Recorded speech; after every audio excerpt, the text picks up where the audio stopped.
Chris here, CaribbeanPot.com. Always a pleasure having you all in the kitchen with me.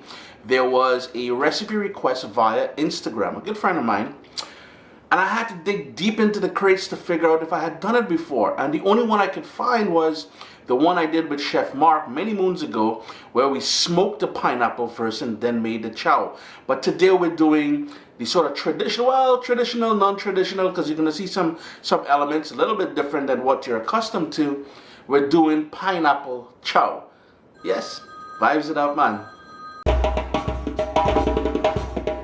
It's been a while since we started a video where I introduced the ingredients as I used to before, but this is not your ordinary everyday pineapple chow, so I thought let's run through things.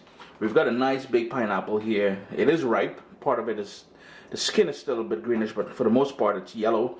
We've got some orange, lime, clementines, jalapeno, yes, you heard me correct, jalapeno, some red onion, scotch bonnet pepper. We'll need some sea salt, and I've got some cilantro over there. Now here's the thing, if you got shadow benny, you want to rock the shadow benny, Uncle Chris is not hating. I appreciate the fact that you can get shadow benny. I cannot, so I'm using cilantro. My friends across the pond, I believe you call that coriander. So all of this is going to go together now, but let's break down the pineapple. Let's run through the steps now. So you would take off the stem, the top part, and we're going to take off the bottom part, and that's going to give us a nice stable base to be able to start working our knife down the sides of it.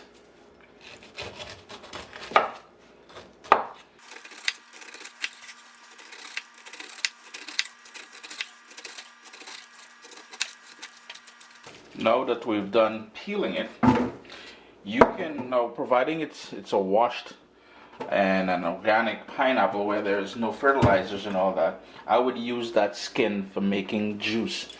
Cut it down the center, and we're going to cut it into wedges now. So wedge and wedge, and this is where the core part is.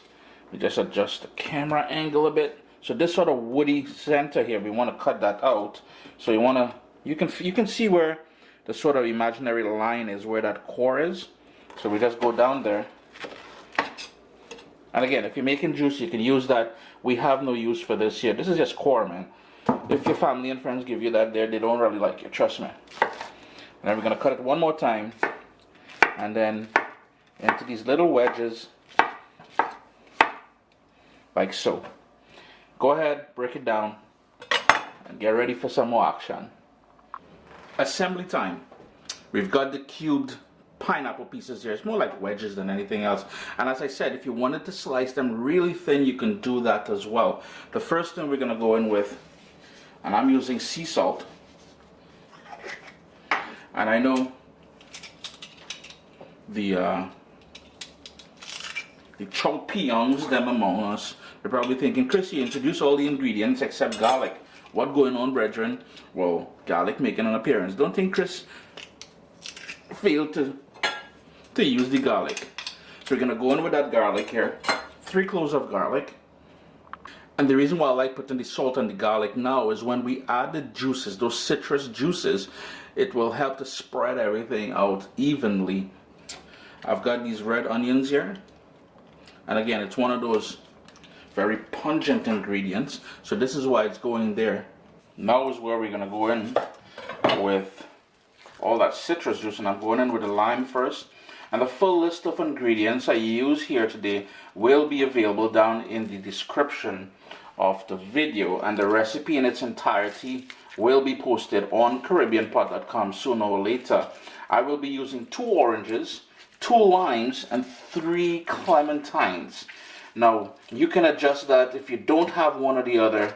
The only key ingredient here, as far as I'm concerned, is the lime. The lime adds a bit of tartness to it, but you do need that orange juice. If you can't find clementines, mandarins, any one of those things will work as well. So I'm just going to continue doing that. You guys don't really need to see me do all that. Got all my juices in there. So in goes that scotch bonnet pepper now. And if you don't have scotch bonnet pepper, you can certainly use habanero peppers. It has a lovely fruity sort of flavor. And I'm using all the seeds and everything because between you and I, chow needs to be spicy. It needs to be hot. It needs to remind you, hey, I am chow and I'm big and bold. Scotch bonnet pepper, seeds and everything. Then the sort of other flavor profile for heat is concerned, that's jalapeno pepper. And that is something we don't usually have in the Caribbean, but lately at the farmers markets I'm starting to see them there.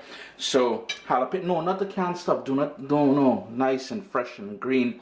This is raw. We don't want anything in preserves and all that. This is the only sort of preserving we do in here is with all that citrus in there. And if you wanted to add a bit of water, you can certainly do that as well too, because at the end of the day, chow, peons, and peon is the word for experts, so people who specialize in chow.